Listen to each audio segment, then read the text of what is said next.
Welcome to Jude Nnam music training session. In this video, I will continue with basic music composition tips, part 3.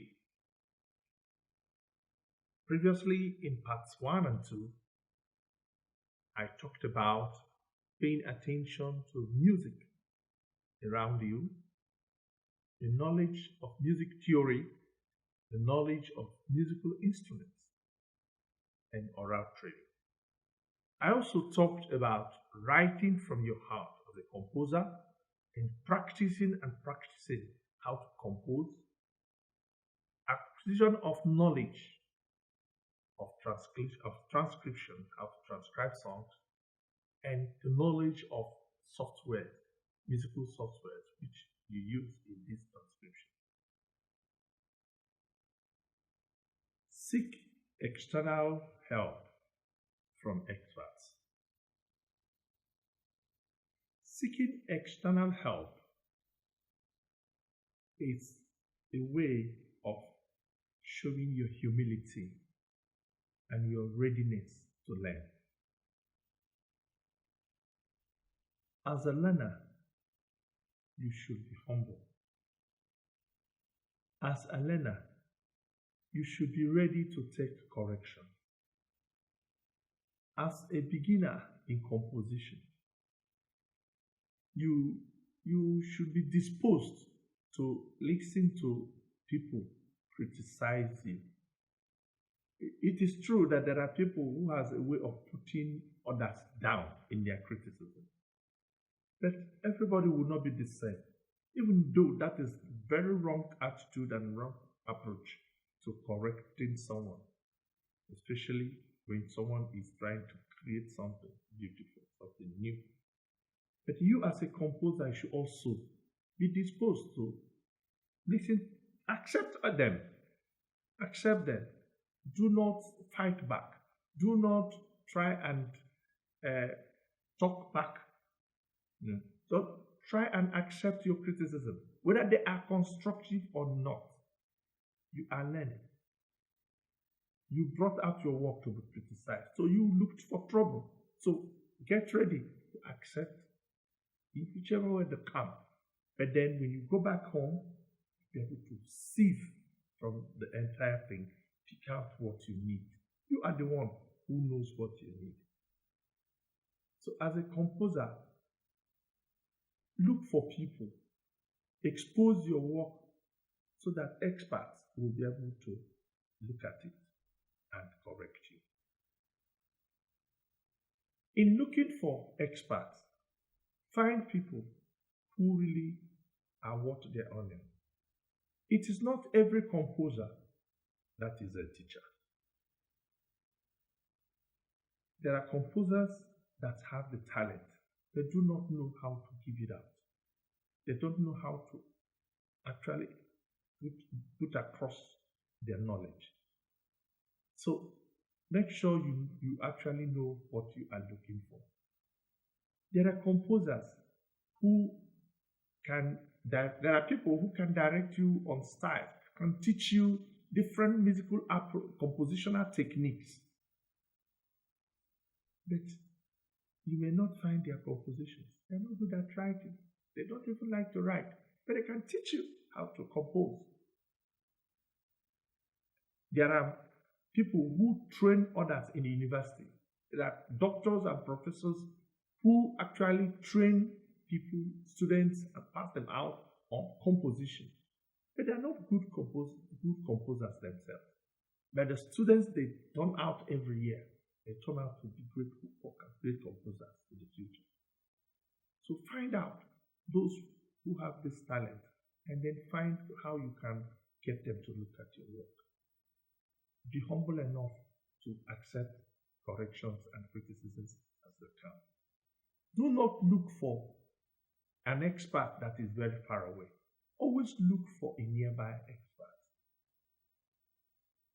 Unless you have someone you can actually send your songs to and then have it corrected and sent back to you. Otherwise, it's always better to get someone who is close by, who can always on the spot tell you that this harmony is wrong and this is the reason why it is wrong. Someone who look at your work and said, okay, this note is up, but it should be down. Or it should be down one step, or it should be up 2 steps.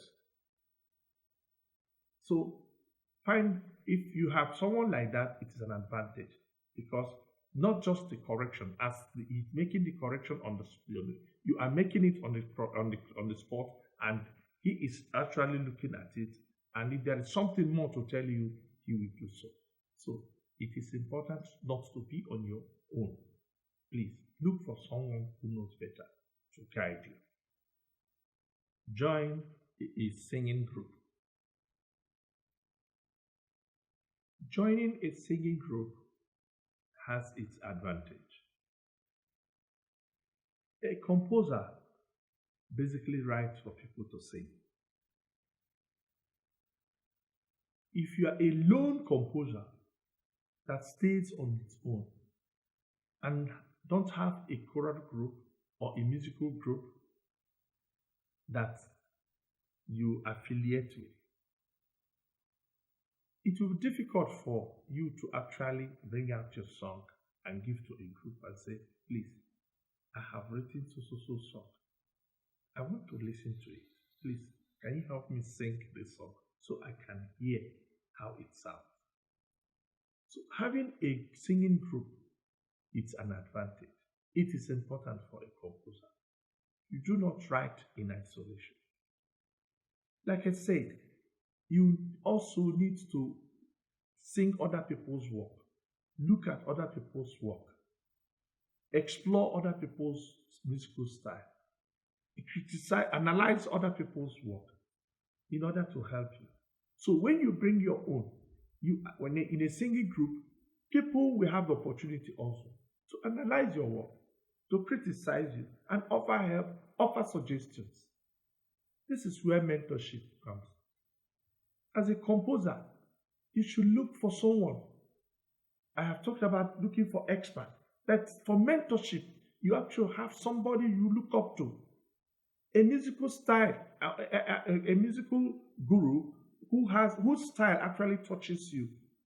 I want to be like so person. I like the musical style of so person.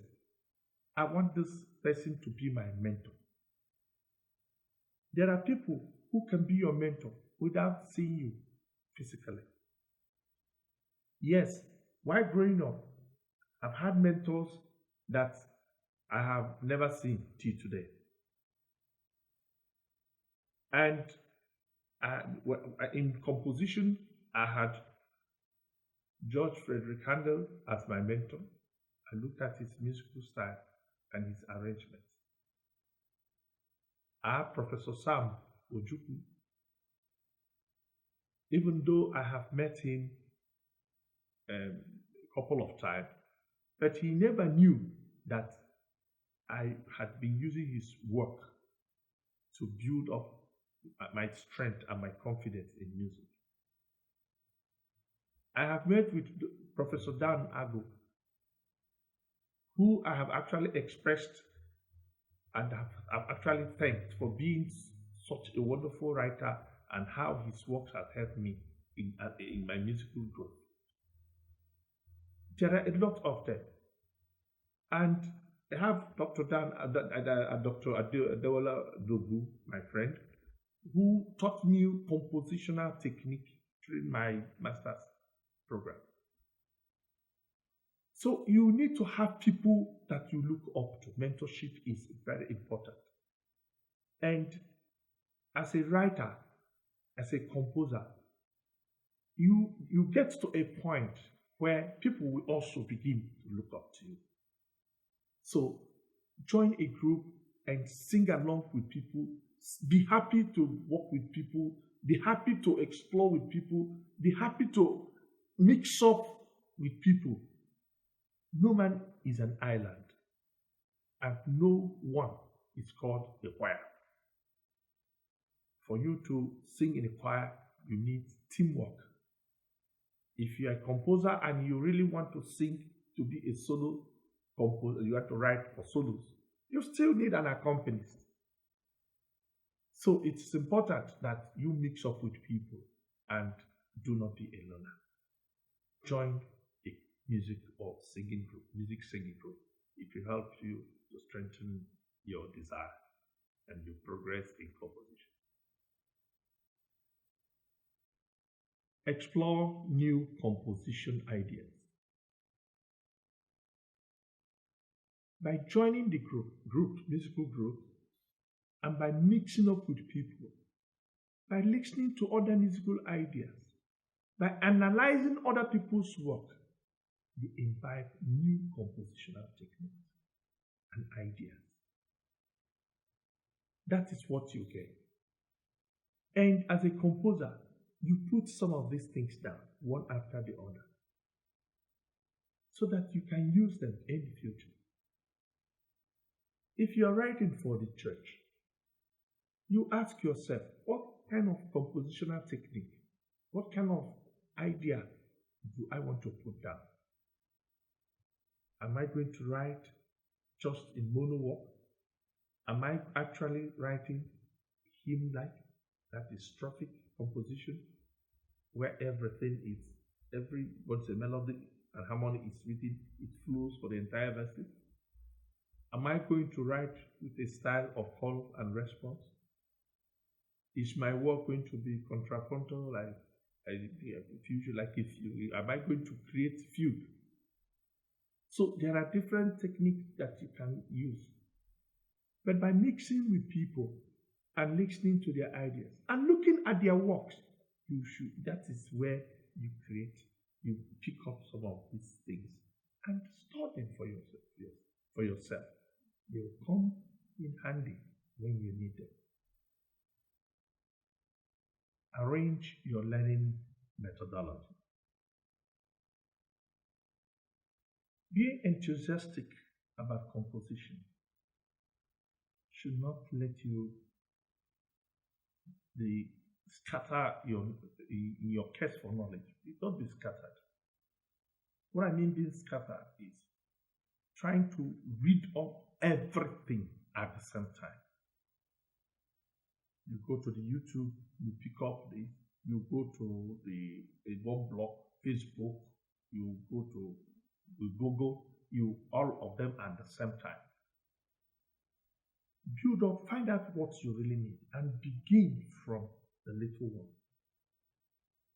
Especially like if you want to learn theory of music, why don't you begin from notes, lines and spaces, then you move to reading, then you begin to refer what is dotted notes, and you keep growing little by little. Then you begin to pick the expressions in music. You begin to connect them little by little. What is important to know? You are not a music student, and just pick the things that you actually need, because music is vast. You may end up confusing yourself, spending so much time reading so many things and yet understanding a little. So organize your learning, the method of of acquiring this knowledge. That is what we mean by arranging your learning methodology, so that they will give you maximized results. So that at the end of the day, you say, today I want to read about this. If you want to read harmony, first thing is to go to primary harmony. Go to primary harmony. You don't read about primary and secondary and continue. No, sit down and know all that the book has to tell you about primary, and then begin to practice it. When you are done and you think you can handle that properly, then you move to secondary harmony. Organize your work. Take it easy, little by little, and you see that the knowledge you acquire will be tremendous. It's all about how much you are able to put out on paper as a composer, not how much knowledge of composition that is in your head. No, People don't care. They don't want to know. What they want to listen to are those things that you have written, showing how much knowledge that is in you.